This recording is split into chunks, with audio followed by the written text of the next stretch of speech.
कांग्रेस के पूर्व राजनीतिक संगठन के बारे में। ठीक है, जब कांग्रेस की स्थापना 28 दिसंबर 1885 को हुई थी, 28 दिसंबर 1885 ईस्वी को हुई थी, तो उससे पहले भारत में राष्ट्रवाद के प्रति बहुत सारे, भारतीय राष्ट्रवाद को उजागर करने के लिए बहुत सारे राजनीतिक संगठन थे। तो आज हम लोग पढ़ेंगे 28 दिसंबर 1850 यानी कि कांग्रेस की स्थापना से पूर्व भारत में कौन कौन से राजनीतिक संगठन थे, उसके बारे में आज हम लोग पढ़ेंगे। ठीक है, और इन सभी राजनीतिक संगठन की आवश्यकता क्यों पड़ी। ठीक है, तो सर्वप्रथम राजा राम मोहन राय, जिन्हें भारत का प्रथम राजनीतिक चिंतक भी कहा जाता था, उन्होंने ही सर्वप्रथम बंग भाषा प्रकाशक सभा की स्थापना की, क्योंकि भारत जो था वो ब्रिटेन का उपनिवेश हो चुका था। ठीक है, तो औपनिवेशिक भारत में कुछ क्रांतिकारी गतिविधि भी जरूरी थी। तो उसके लिए क्योंकि अंग्रेज लोग जो थे भारत का बहुत शोषण कर रहे थे, भारत में जो नागरिक रह रहे थे उनका बहुत शोषण कर, अत्याचार कर रहे थे, उन पर कर बढ़ा देते थे, लगान बढ़ा देते थे। ठीक है, और इसका बखूबी फायदा बहुत सारे जमींदार लोग भी उठाए। ठीक है, और तो इससे किसान मजदूरों को काफी समस्याओं का सामना करना पड़ता था। तो इस किसान मजदूर इन समस्याओं का सामना सुनेगा कौन। ठीक है, तो इनको सुनने के लिए कुछ तो संगठन चाहिए। तो इन किसानों की समस्या बदहाली को सुनने के लिए देश में, ठीक है, सर्वप्रथम बंग भाषा प्रकाशक सभा नामक एक राजनीतिक संगठन की स्थापना की गई। और यह संगठन जो है सबसे पहले कलकत्ता में स्थापित किया गया था। किसके द्वारा? तो राजा राम मोहन राय और उनके जो सहयोगी थे, राजा राम मोहन राय और उनके सहयोग के द्वारा सर्वप्रथम कलकत्ता में बंग भाषा प्रकाशक सभा की स्थापना 1836 ईस्वी में की गई थी। कब की गई थी? 1836 ईस्वी में की गई थी। क्यों की गई थी? क्योंकि उस समय जो थी देश में राजनीतिक गतिविधियां उतना चरम पर नहीं थी, कमजोर थी। तो उसको आगे बढ़ाने के लिए उन्होंने सबसे पहले बंग भाषा प्रकाशक सभा की स्थापना की। उसके बाद, ठीक है, लैंड होल्डर सोसाइटी, ठीक है, लैंड होल्डर सोसाइटी जो है वो 1838 ईस्वी में स्थापना की गई थी। ठीक है, यह स्थापना कहाँ किया गया था? तो इसका स्थान जो था वो कलकत्ता था। लैंड होल्डर सोसाइटी की स्थापना जो है वह 1838 में की गई थी। 1838 ईस्वी में लैंड होल्डर सोसाइटी की स्थापना की गई। किसके द्वारा किया गया था? तो द्वारिका नाथ टैगोर के द्वारा किया गया था। किसके द्वारा? द्वारिका नाथ टैगोर के द्वारा। ठीक, इसका मुख्य उद्देश्य था कि बंगाल, बिहार व उड़ीसा के जमींदारों की रक्षा करना। इनमें यह लैंड होल्डर, इसी को जमींदारी एसोसिएशन भी कहते हैं। लैंड होल्डर सोसाइटी को हम लोग जमींदारी एसोसिएशन कहते हैं। जमींदारी एसोसिएशन इसको कहते हैं, जमींदारी एसोसिएशन के नाम से भी जानते हैं। क्योंकि अंग्रेज लोग जो जब भारत पर आए तो पहले तो व्यापार करने के उद्देश्य आए। व्यापार करते करते करते धीरे धीरे पूरे जितने भी क्षेत्र था उस पर उन्होंने कब्जा कर लिया। उसके बाद वहां पर रहने वाले जितने भी जमींदार लोग थे उनकी भूमि को हड़पना शुरू कर दिए। इससे जमींदार लोगों को काफी दिक्कत का सामना करना पड़ा। तो इसलिए उन्होंने लैंड होल्डर सोसाइटी की स्थापना किए। ठीक है, कहाँ किए? तो कलकत्ता, क्योंकि कलकत्ता जो था उस समय राजनीतिक गतिविधियों का सबसे बड़ा केंद्र माना जाता था पूरे भारत में। तो द्वारका नाथ टैगोर के द्वारा जो है वो लैंड होल्डर सोसाइटी की स्थापना 1838 ईस्वी में की गई। ठीक है, और इसका उद्देश्य क्या था? बंगाल, बिहार और उड़ीसा के जमींदारों के हितों की रक्षा करना। जमींदार के जो हित है उसकी रक्षा के लिए रक्षा करना। ठीक है, और इस टाइप के क्वेश्चन जो है अक्सर एग्जाम में पूछे जा रहे हैं। ठीक है, आपसे एग्जाम में पूछ देगा, मिलान करने के लिए दे देता है कि इनमें से कौन सुमेलित है। तो आपको दे देगा लैंड होल्डर सोसाइटी, बंग प्रकाशक सभा, ब्रिटिश इंडिया सोसाइटी। इस टाइप का क्वेश्चन अभी जो एग्जाम में नया ट्रेंड बना हुआ कि क्वेश्चन का पैटर्न जो है अब नहीं पूछता कि स्थापना कब हुई, अब मिलान सही दे देता है या स्थान दे देगा या उनका किसके द्वारा यह स्थापित किया गया था, इसकी स्थापना कौन की थे, इसके संस्थापक कौन थे। तो इस टाइप का अभी जो है एग्जाम में प्रश्न बार बार आ रहा है। तो एग्जाम के व्यू से देखते हुए हम जो है इसकी शुरुआत किए हैं कि अब जो है एग्जाम में किस तरह का क्वेश्चन पूछ रहा है। क्योंकि पैटर्न अब जो है, जो भी एग्जाम नए नए आ रहे हैं उस नए नए एग्जामों में जो क्वेश्चन का जो पैटर्न है वो पैटर्न अब धीरे धीरे चेंज हो रहा है। धीरे धीरे कौन सुमेलित है, कौन सुमेलित नहीं है। तो इस टाइप के क्वेश्चन बनाने के लिए कम से कम अच्छा से पढ़ा होना बहुत जरूरी होता है। तब उसके बाद जो है British India society, British India society, इसकी स्थापना 1839 में की है। इसकी स्थापना हुआ कहाँ? तो इसकी स्थापना हुआ लंदन में हुआ। इसकी स्थापना कहाँ हुआ? लंदन में हुआ। किसके द्वारा? तो जॉर्ज थॉमसन के द्वारा। जॉर्ज थॉमसन के द्वारा जो है ब्रिटिश इंडिया सोसाइटी की स्थापना की गई। ठीक है, लंदन में की गई। और इसका उद्देश्य था जो ईस्ट इंडिया कंपनी के नीतियों का विरोध करना। ठीक है, इसका मुख्य उद्देश्य क्या था? ईस्ट इंडिया कंपनी की जो नीति थी उसकी विरोध करना। ईस्ट इंडिया कंपनी की स्थापना कब हुआ था? तो ईस्ट इंडिया कंपनी की स्थापना जो हुआ था वह 31 दिसंबर 1600 ईस्वी को हुआ था। ईस्ट इंडिया कंपनी की स्थापना जो है वो 31 दिसंबर 1600 ईस्वी को हुआ था। उस 1600 ईस्वी को हुआ था। और इसकी स्थापना के समय पूछता क्वेश्चन की इसकी स्थापना के समय मुगल बादशाह कौन था? तो इसकी स्थापना के समय मुगल बादशाह जो था वह अकबर था। अकबर था। ठीक है, तो समझ गए। ब्रिटिश इंडिया सोसाइटी 1839 में इसकी स्थापना हुई थी। और इसकी स्थापना कहाँ हुई थी? लंदन में थी। और कौन के थे? जॉर्ज थॉमसन के थे। और इस ब्रिटिश इंडिया सोसाइटी, इसका मुख्य उद्देश्य क्या था? कि ईस्ट इंडिया कंपनी की नीतियों का विरोध करना। इसके द्वारा जो बनाया गया था नीति, उस नीति जो ऐसी इन्होंने नीति बनाई थी जिससे किसान, जमींदार और जो कृषक मजदूर वर्ग के लोग थे वो खुश नहीं थे। तो इसके लिए इन्होंने इसकी नीतियों का विरोध किए थे। विरोध करने के लिए ये संस्था स्थापना किया था। उसके बाद बंगाल ब्रिटिश इंडियन एसोसिएशन, इसकी स्थापना 1843 में हुई थी। बंगाल ब्रिटिश इंडियन एसोसिएशन, इसकी स्थापना कब हुई थी? 1843 में हुई थी। ठीक है, कहां हुआ था? बंगाल में। ये भी जॉर्ज थॉमसन के द्वारा ही किया गया था। ठीक है, तो जॉर्ज थॉमसन के द्वारा किया था। तो इसका मुख्य उद्देश्य क्या था? कि जनता के शिकायतों को ब्रिटिश सरकार के पास रखना। यानी कि जनता की जो भी शिकायत है उस शिकायत को इनका मुख्य उद्देश्य क्या था? कि जनता यानी कि ब्रिटिश सरकार के पास रखना। यानी कि ब्रिटिश सरकार यानी कि ब्रिटिश क्राउन के पास शिकायत रखना कि जो भारत में रह रहे जो नागरिक है उनके साथ किस प्रकार का अत्याचार हो रहा है, उनकी क्या क्या शिकायतें हैं। इस शिकायतों को सुनने के लिए उन्होंने क्या किए कि बंगाल ब्रिटिश इंडिया एसोसिएशन, इसकी स्थापना 1843 में। कहां हुआ? कौन के थे? तो जॉर्ज थॉमसन के थे। कौन के थे? जॉर्ज थॉमसन के थे। और वो जगह कहां था? तो जगह था बंगाल का। ठीक है, जगह था कहां का? बंगाल का। और इसका मुख्य काम क्या था? कि जनता के शिकायतों को ब्रिटिश सरकार के पास रखना। उसके बाद ब्रिटिश इंडियन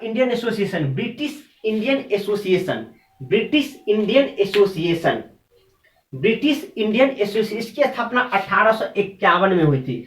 और ये कहां हुआ था? कलकत्ता में हुए थे। कौन के थे? राधाकांत देव 1851 ईस्वी में ब्रिटिश इंडियन एसोसिएशन की स्थापना किए। और इनका मुख्य उद्देश्य क्या था स्थापना करने का? कि जमींदार के हित की कल्याण की बात करना। इनका मुख्य उद्देश्य था कि जितने भी सारे जमींदार हैं उनके हितों की कल्याण की बात करने के लिए इन्होंने ब्रिटिश इंडियन एसोसिएशन की स्थापना 1851 में किए थे। और यह जो ब्रिटिश इंडियन एसोसिएशन है, ठीक है, यह जो ब्रिटिश इंडियन एसोसिएशन है यह जो है मिला हुआ है। किसका मिला हुआ था?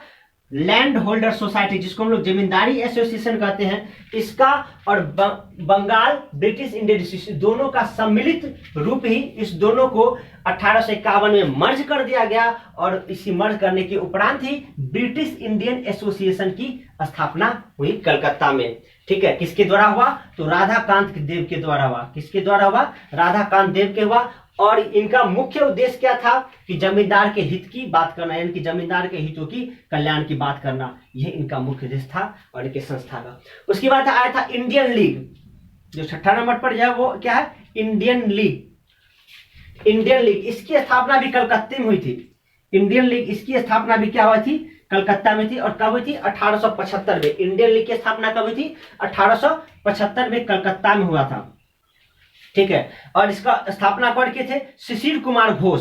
इसकी स्थापना किए थे शिशिर कुमार घोष। इसकी स्थापना किए थे। और इनकी इंडियन लीग की स्थापना करने का इनका मुख्य उद्देश्य क्या था? तो इनका मुख्य उद्देश्य था राष्ट्रवाद की भावना जागृत करना, लोगों के अंदर राष्ट्रवाद की भावना जागृत करना। कहने का मतलब है कि अपने हक की लड़ाई के लिए लोगों को आगे बढ़ाना।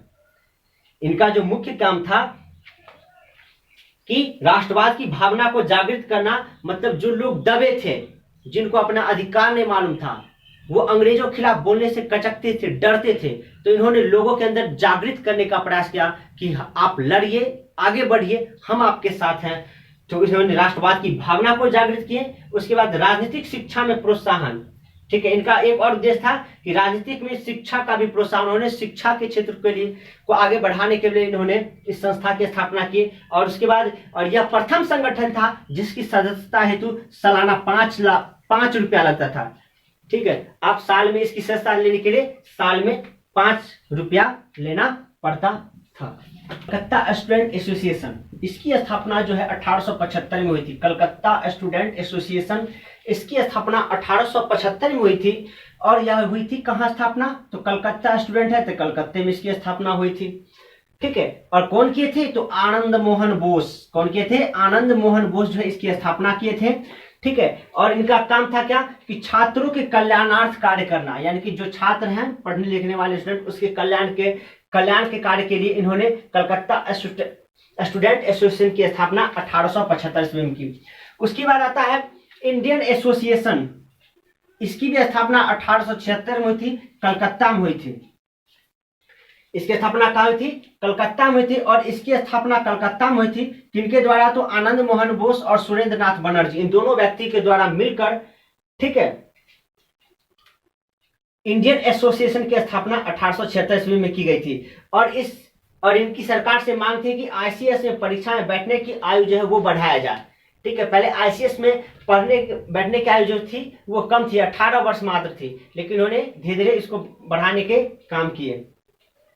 उसके बाद, और सबसे पहले आईसीएस बनने वाले वही थे सुरेंद्र नाथ बनर्जी। भारत के सबसे पहले आईसीएस ऑफिसर थे सुरेंद्र नाथ बनर्जी। और बाद में इनको रिजेक्ट भी कर दिया गया था, अत्यधिक उम्र होने के कारण इनको रिजेक्ट कर दिया था। उसके बाद नेटिव प्रेस एसोसिएशन, इसकी स्थापना 1877 में हुई थी। कहाँ हुई थी? दिल्ली में हुई थी। इसकी स्थापना दिल्ली में थी, सुरेंद्र नाथ बनर्जी के द्वारा किया गया था, एसएन बनर्जी के द्वारा। नेटिव प्रेस एसोसिएशन की स्थापना 1870 में दिल्ली में हुआ था, एसएन बनर्जी के द्वारा हुआ था। और इसमें इसका मुख्य उद्देश्य क्या था? कि दिल्ली दरबार का विश्लेषण करना इसका मुख्य उद्देश्य था। इस संस्था का मुख्य उद्देश्य क्या था? दिल्ली दरबार का विश्लेषण करना। उसके बाद बॉम्बे एसोसिएशन, ठीक है, बॉम्बे एसोसिएशन की स्थापना 1852 ईस्वी में, बॉम्बे एसोसिएशन की स्थापना 1852 ईस्वी में थी। और यह हुई थी कहाँ? बम्बई में की गई थी। बम्बई एसोसिएशन है तो स्थान कहाँ होगा? बम्बई में होगा। और इसकी स्थापना किए कौन थे? तो दादा भाई नौरोजी। दादा भाई नौरोजी जान लीजिए, दादा भाई नौरोजी। इनके बारे में थोड़ा, इनको grand old man of India भी कहा जाता है, grand old man of India. ठीक है, भारत का प्रथम आर्थिक चिंतक इन्हें कहा जाता है। ठीक है, इन्होंने एक पुस्तक लिखे थे, a poverty of un British rule in India, a poverty of un British rule in India. ठीक है, और 1868 में इन्होंने सबसे पहले भारत का प्रति व्यक्ति आय का आकलन किए थे 20 रुपया। ठीक है, और ये किस धर्म से संबंधित थे? ये पारसी धर्म से संबंधित। दादा भाई नौरोजी जो थे वो पारसी धर्म से थे। कौन धर्म से थे? पारसी धर्म से थे दादा भाई नौरोजी। ठीक है, और क्योंकि यह पारसी समुदाय द्वारा स्थापित यह क्या था? प्रथम संगठन था। ठीक है, और इनका काम था क्या? इनका मुख्य उद्देश्य था कि जनता के हित के लिए सरकार को ज्ञापन देना, यानी कि जनता के हितों की बात करने के लिए सरकार को ज्ञापन देना इनका मुख्य उद्देश्य था। ठीक है, और बम्बई एसोसिएशन की स्थापना कभी 1852 इसकी स्थापना हुई थी, बम्बई में थी। और कौन किए थे? तो दादा भाई नौरोजी किए थे। ठीक है, इन्हें भारत का प्रथम आर्थिक चिंतक भी कहा जाता है। ठीक है, इन्होंने एक पुस्तक लिखे थे, a poverty of un British rule in India. ठीक है, जिनमें इन्होंने 1867 में बताए थे भारत का प्रति व्यक्ति आय 20 रुपया। उसके बाद पूना सार्वजनिक सभा, पूना सार्वजनिक, इसकी स्थापना 1870 में हुई थी। पूना सार्वजनिक सभा, इसकी स्थापना 1870 में कहाँ हुआ था? स्थान पूना, यानी कि पूना सार्वजनिक सभा है तो स्थान भी कहाँ? पूना में ही हुआ था। कौन किए थे?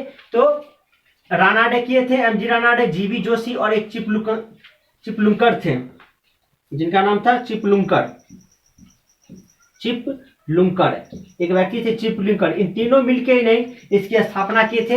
ठीक है, इनका काम था जनता और सरकार के मध्य जो है वो सेतु मतलब बांधने का काम इनका था। इस संस्था का काम था कि जनता और सरकार के बीच जो सेतु, जो दूरी बनी उस दूरी को कम करने और बांधने का काम करना था इनका।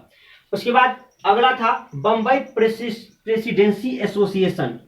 बम्बई प्रेसिडेंसी एसोसिएशन, इसकी स्थापना जो है 1885 में हुई थी। बम्बई प्रेसिडेंसी एसोसिएशन की स्थापना 1885 ईस्वी में थी। और कहाँ हुआ था? तो बम्बई लगा हुआ, तो स्थान भी कहाँ होगा? बम्बई में ही हुआ था। कौन कौन किए थे? तो केडी तेलंग, बदरुद्दीन तैयब जी और फिरोज शाह मेहता, ये भी पारसी समाज से ही थे।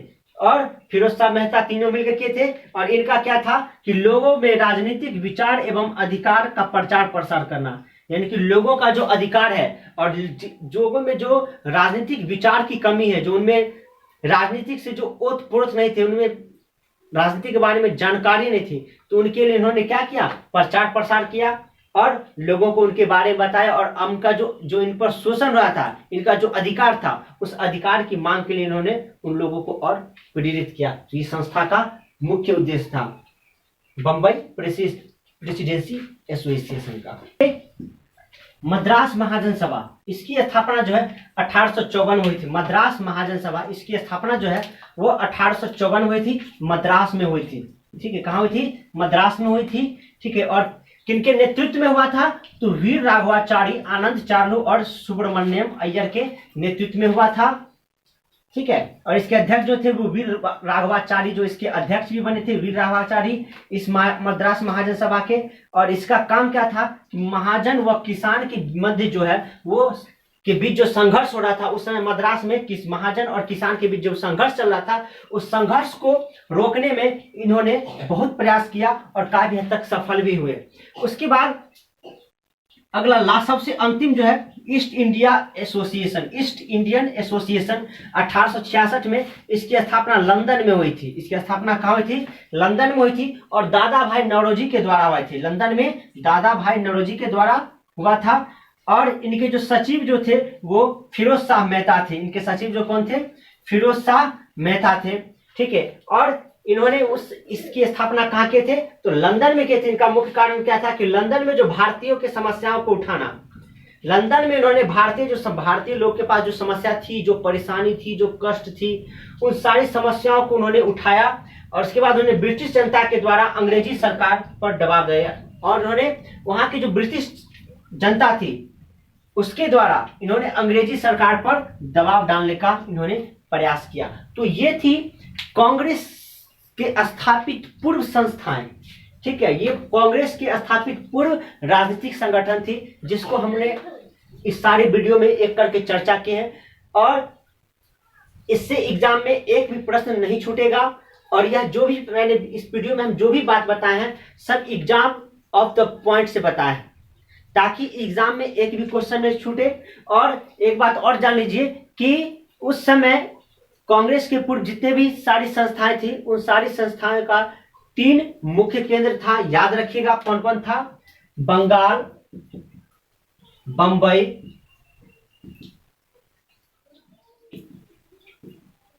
और मद्रास। ये 3 मुख्य केंद्र थे उस समय के। ठीक है, और जितने भी राजनीतिक संगठन बने यही तीनों क्षेत्र में काफी अधिक बने। और इसी से पूरे भारत में प्रचार प्रसार होता था। ठीक है, इधर पूर्व में चला ये बंगाल था, पश्चिम में बंबई और दक्षिण में मद्रास। ये तीनों क्षेत्र जो था वो राजनीतिक संगठनों का केंद्र था। और इन्हीं केंद्रों के माध्यम से पूरे भारत में राजनीतिक गतिविधि को बनाया गया। और बाद में ठीक है भारत इन सभी ने मिलकर आगे हम बताएंगे, चर्चा करेंगे नेक्स्ट वीडियो में। ठीक है, भारतीय राष्ट्रीय कांग्रेस के बारे में, उसकी स्थापना कैसे हुई, उसमें कितने अधिवेशन हुए, कौन सा अधिवेशन किस स्थान पर हुआ, किस किस अधिवेशन में कौन कौन सी घटना घटी। ठीक है, कौन उसको आगे की तरफ बढ़ाया, कौन कितनी बार अध्यक्षता किए, उस सारी बातों की चर्चा हम नेक्स्ट वीडियो जो हमारा आएगा, कौन? भारतीय राष्ट्रीय कांग्रेस, भारतीय राष्ट्रीय कांग्रेस। ठीक है, नेक्स्ट टॉपिक हमारा यही रहेगा, भारतीय राष्ट्रीय कांग्रेस, और इसी के बारे में हम लोग नेक्स्ट वीडियो में चर्चा करेंगे।